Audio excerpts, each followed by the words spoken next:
Abovian is in the newsroom with more. Good morning, Alina.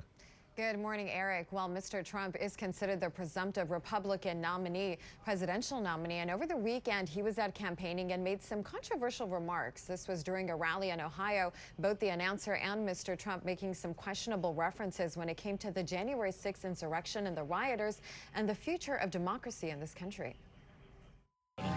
Please rise for the horribly and unfairly treated January 6th hostages. And you see the spirit from the hostages, and that's what they are, is hostages. And if this election isn't won, I'm not sure that you'll ever have another election in this country. Does that make sense? I don't think you're going to have another election in this country. If we don't win this election, I don't think you're going to have another election, or certainly not an election that's meaningful.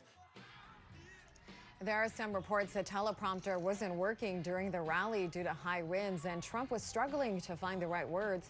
In one example, he insisted President Biden beat Barack Obama during a national election, which obviously never took place. He also warned of, quote, a bloodbath regarding the future of the automotive industry if he loses the election, and called immigrants, quote, animals. I don't know if you call them people. In some cases, they're not people, in my opinion. These are animals, okay? If you're listening, President Xi, and you and I are friends, but he understands the way I deal, those big monster car manufacturing plants that you're building in Mexico right now, and you think you're going to get that, you're going to not hire Americans, and you're going to sell the cars to us. Now, we're going to put a 100% tariff on every single car that comes across the line, and you're not going to be able to sell those cars. If I get elected, now, if I don't get elected, it's going to be a bloodbath.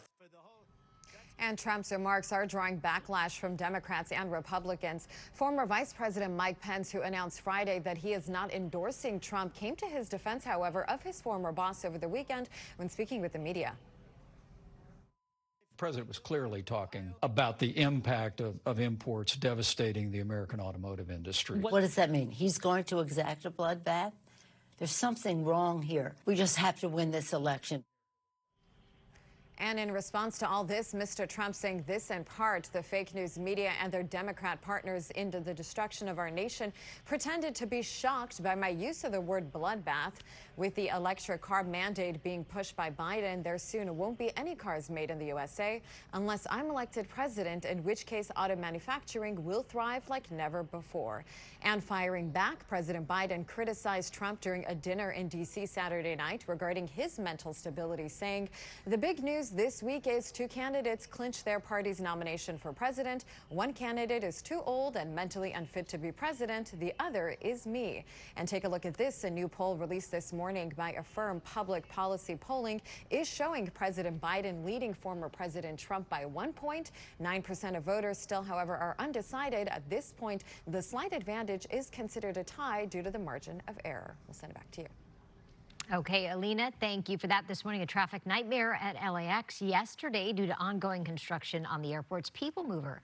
Some passengers say it was the worst congestion they've seen in decades. The backup was so bad that many travelers got out of their ride and walked the rest of the way to the terminal.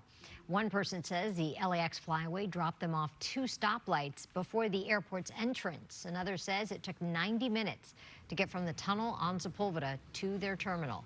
The airport had warned that it would be closing several lanes Saturday night into Sunday due to construction. It was supposed to end at 7 o'clock Sunday morning. That didn't happen. Traffic did return to normal about 3 in the afternoon. Yeah, this is an airport that was built in the year 1960, I believe. Yes. And 1960 was a different time. Different time. Yeah.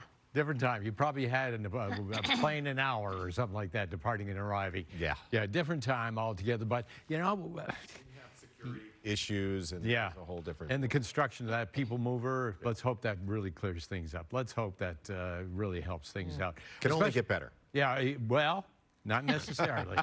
One would think, but One you would never think. know. Logic would say. Yes. Yeah, yeah.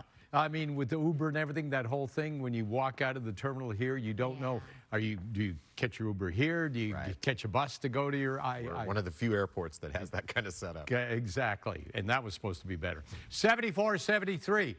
down to 70 heading into Friday. So our temperature here is on the downslide all the way through until we go from our 74 down by 10 degrees by Sunday. You're back down to 64 degrees.